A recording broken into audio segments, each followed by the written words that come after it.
Joining us right now is Dr. Peter Morici, University of Maryland economist, frequent guest here on Mornings on the Mall. Dr. Morici, good morning. Thanks for joining us. Good morning. So the president last night said this. I am sorry that they are finding themselves in this situation based on assurances they got from me.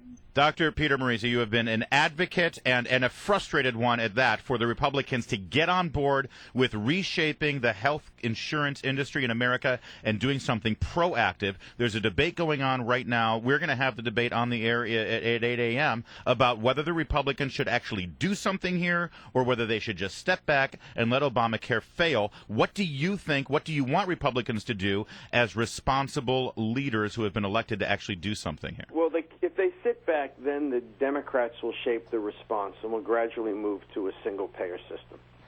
I think we have to take a very hard look at what the Germans do. They have a private system like ours, but they regulate prices much more effectively than we do. To think we don't have price regulation is silly. The question is, who does the regulating? The insurance companies are doing it for us right now and reaping off huge profits. Also, we pay a heck of a lot more for drugs. But hold on, you're an economist, you're a bit of a supply sider there, if I may say. What's wrong with the insurance companies making profits? Well, the question is how much. Who are you to say as the government how many profits are good profits? Let's step back for a second. It's not just the insurance companies, it's the drug companies, it's the orthopedists and so on and so forth. In the United States, we pay 50% more for health care than the Germans do. Everyone's covered over there.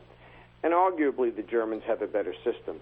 To say that free markets and competition have given us a better result by comparing us to the Brits is disingenuous. And if we don't take that approach, we'll end up like the Brits.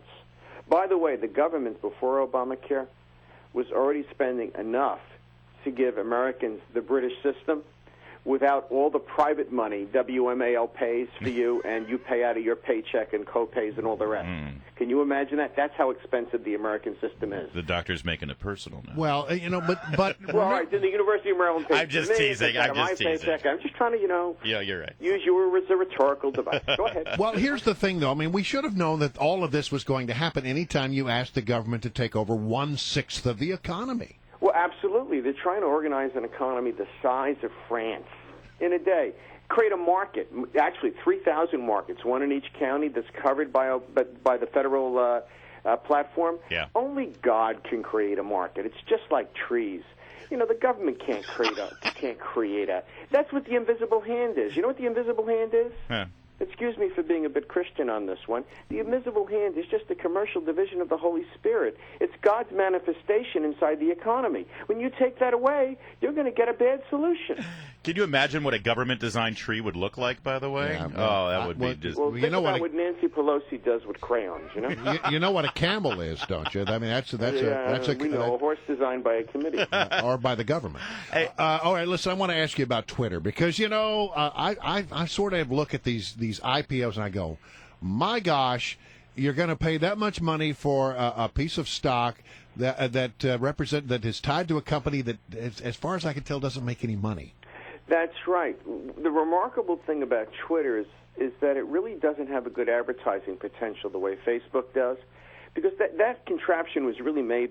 It really is ideal for the handheld device, because you can really work, the small messages and so forth. The trouble is you can't do a whole lot of advertising on handheld devices. I mean, Google's finding that out. It's a very tough format. Yet, unlike Facebook, it has an efficacy that nothing else has. I mean, the Pope tweets, so you can't imagine it going away. Well, it actually could. At some point, it could go bankrupt, and that $30 billion of market capitalization could go the way of AOL, Yahoo, BlackBerry. People that paid these astronomical prices have very short memories. Well, I would actually pay for the right to tweet. Well, that's true.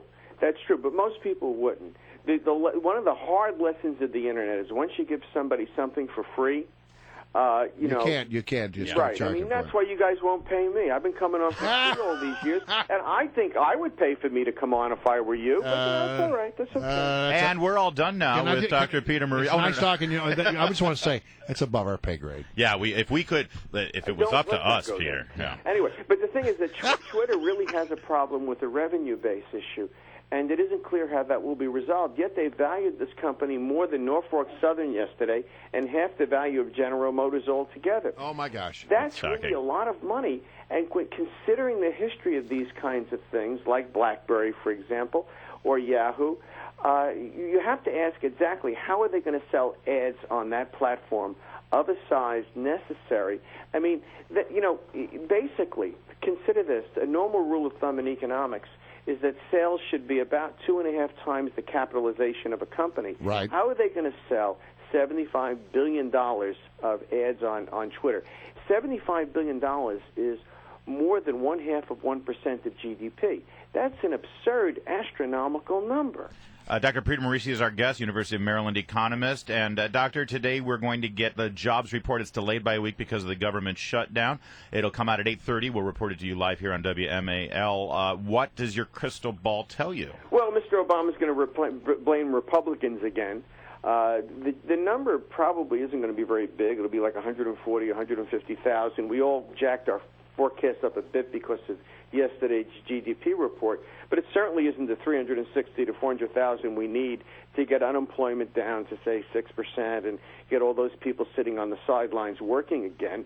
And so they'll come out in the Rose Garden and tell us how this is the umpteenth consecutive month they've created jobs. You know, this recovery is less than half the pace after 4 years of the Reagan recovery.